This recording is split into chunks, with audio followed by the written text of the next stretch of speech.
Alice was beginning to get very tired of sitting by her sister on the bank, and of having nothing to do. Once or twice she had peeped into the book her sister was reading, but it had no pictures or conversations in it. "And what is the use of a book," thought Alice, "without pictures or conversation?" So she was considering in her own mind, as well as she could, for the hot day made her feel very sleepy and stupid, whether the pleasure of making a daisy chain would be worth the trouble of getting up and picking the daisies, when suddenly a white rabbit with pink eyes ran close by her. There was nothing so very remarkable in that, nor did Alice think it so very much out of the way to hear the rabbit say to itself, oh dear, I shall be late." When she thought it over afterwards, it occurred to her that she ought to have wondered at this, but at the time it all seemed quite natural. But when the rabbit actually took a watch out of its waistcoat pocket and looked at it, and then hurried on, Alice started to her feet, for it flashed across her mind that she had never before seen a rabbit with either a waistcoat pocket or a watch to take out of it, and burning with curiosity, she ran across the field after it, and fortunately was just in time to see it pop down a large rabbit hole under the hedge.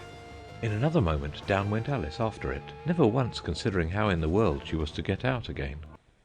The rabbit hole went straight on like a tunnel for some way, and then dipped suddenly down, so suddenly that Alice had not a moment to think about stopping herself before she found herself falling down a very deep well. Either the well was very deep, or she fell very slowly, for she had plenty of time as she went down to look about her and to wonder what was going to happen next. First she tried to look down and make out what she was coming to, but it was too dark to see anything. Then she looked at the sides of the well, and noticed that they were filled with cupboards and bookshelves. Here and there she saw maps and pictures hung upon pegs. She took down a jar from one of the shelves as she passed. It was labelled Orange Marmalade, but to her great disappointment it was empty. She did not like to drop the jar for fear of killing somebody, so managed to put it into one of the cupboards as she fell past it. "Well," thought Alice to herself, "after such a fall as this, I shall think nothing of tumbling downstairs. How brave they'll all think me at home! Why, I wouldn't say anything about it, even if I fell off the top of the house," which was very likely true. Down, down, down. Would the fall never come to an end? "I wonder how many miles I've fallen by this time," she said aloud. "I must be getting somewhere near the centre of the earth. Let me see. That would be 4,000 miles down, I think."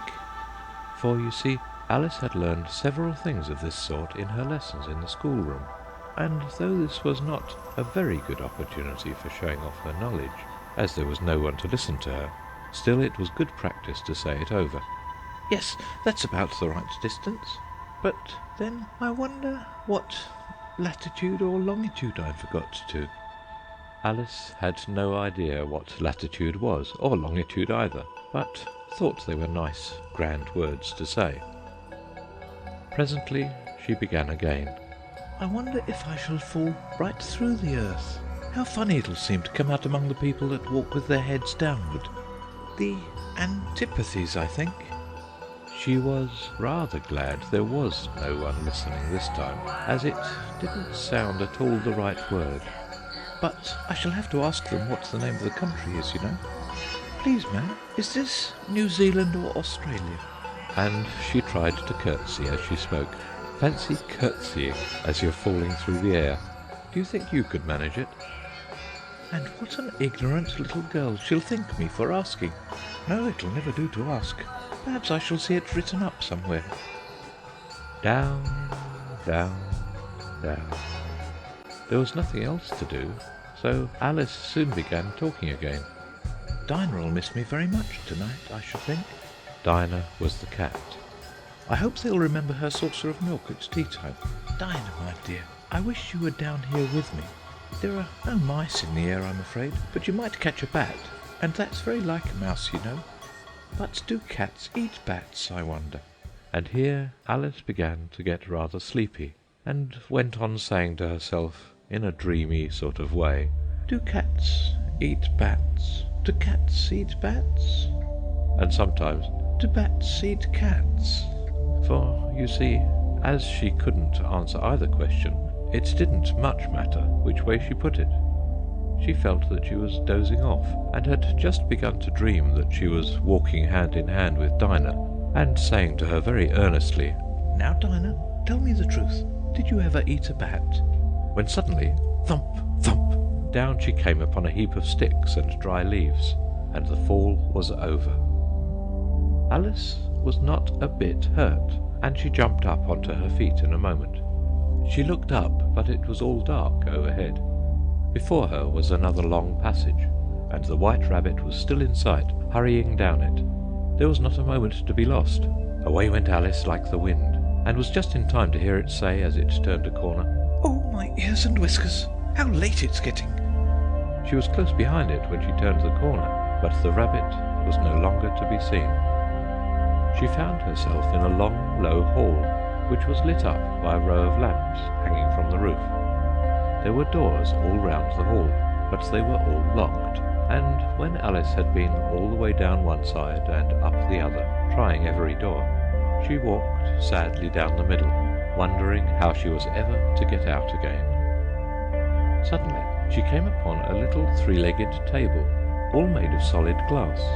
There was nothing on it except a tiny golden key, and Alice's first thought was that it might belong to one of the doors of the hall. But, alas, either the locks were too large or the key was too small, but at any rate it would not open any of them. However, on the second time round, she came upon a low curtain she had not noticed before, and behind it was a little door about 15 inches high. She tried the little golden key in the lock, and to her great delight it fitted. Alice opened the door, and found that it led into a small passage, not much larger than a rat hole. She knelt down and looked along the passage into the loveliest garden you ever saw. How she longed to get out of that dark hall and wander about among those beds of bright flowers and those cool fountains. But she could not even get her head through the doorway. "And even if my head would go through," thought poor Alice, "it would be of very little use without my shoulders. Oh, how I wish I could shut up like a telescope. I think I could if I only knew how to begin."